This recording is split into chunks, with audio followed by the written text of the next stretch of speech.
ZNS Total Sports is brought to you by 4th Terrace Diagnostic Center.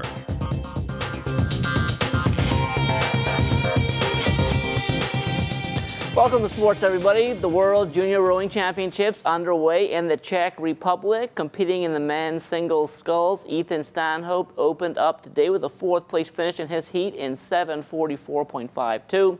He rows again tomorrow in repechage 3 out of lane number 5. The Women's Central Basket Tournament tips off in just under 11 days' time in Puerto Rico. The Bahamas won't be at full strength, but interim coach Wade Watson is working with the players who are available. I believe in attrition, right? I believe we have to take into consideration some of the youth and the age of some of the players on the team now. And we have to start looking to rebuild the female team and the female program. So some of those players who just came out of the junior program, it's important that we keep them playing. So I'm happy that we have a lot of them out.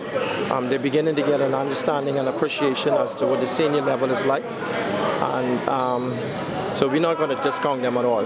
We're going to keep them coming out to practice. And in the next year or two, some of them, the way I see it, 1 or 2 of them have the ability to be a part of the senior team traveling in August. But we want to keep them motivated and keep them coming out, get them to learn the system and understand, appreciate what it takes to play at that level. So I'm happy.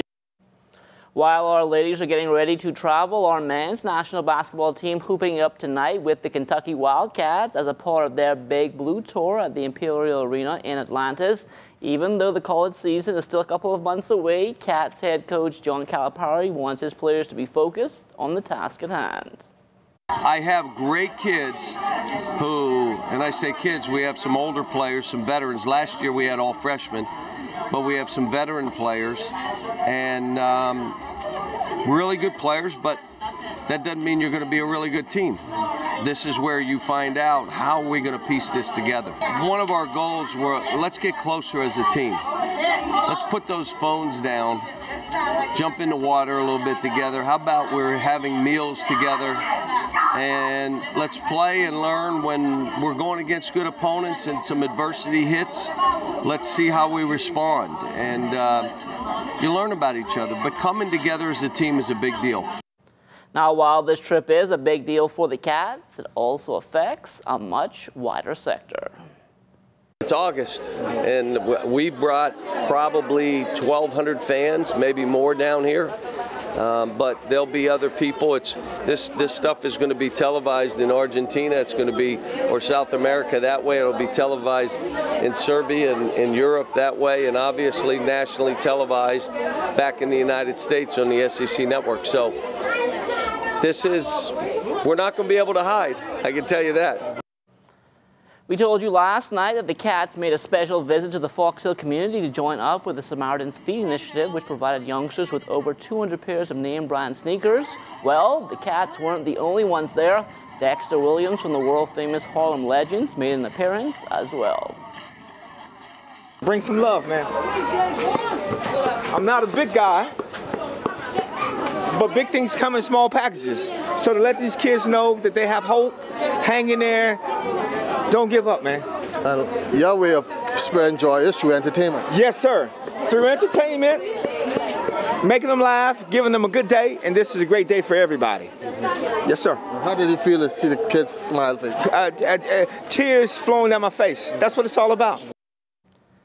The New Providence Softball Association was back in action last night following the holiday break. The Sunshine Auto Wildcats and Hennessy Panthers taking to the diamond in the opening game of a ladies doubleheader. Wildcats would take this one 8-1 behind winning pitcher Tila Johnson.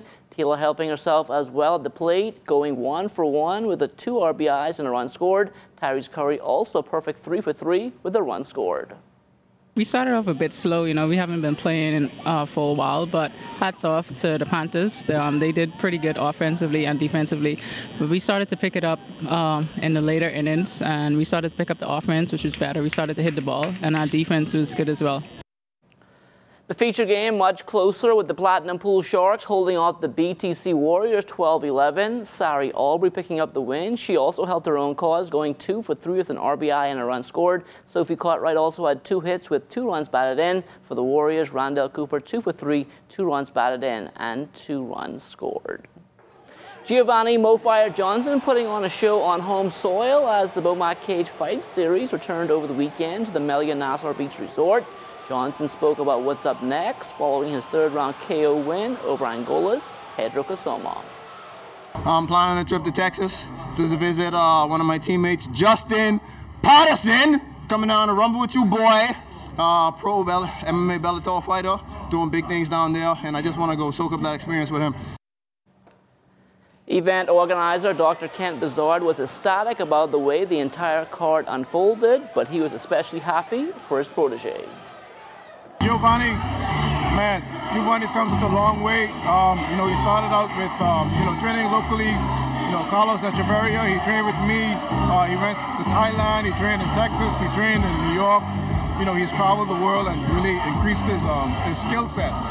And, you know, I noticed in the fight, he went back to the basics. He went back to the basics, knocked the guy out. Dr. Brazard also spoke about when we can expect the next edition, which will be BOMAC 5. In December, definitely we have our next up-and-coming MMA fighter, P.S. Simmons. And we're looking for a big fighter from the 3-letter word, the UFC, to come back down here and put on a show for us. When it comes to sloop sailing in the Bahamas, Stephen Knowles, one of the greatest skippers. You have to look no further than this past weekend where he swept all 4 races at the Black Point Regatta, and his recipe for success is simple. Time on our boats, you know. Before I exhumed Regatta, I didn't wait for 2.5 weeks. Took time off from my business to go and make sure that the Susan Chase, the VDK, and even I had work to do on the running tide. I had some equipment in Nassau that I had to get sorted out before Georgetown. I went to Georgetown, raced for a whole week, came back from the regatta. Another week I was so tired I couldn't work. And then 3 weeks later, I had to go to Long Island. And that will do it for sports. Stay tuned. The Bahamas Tonight comes back after the break.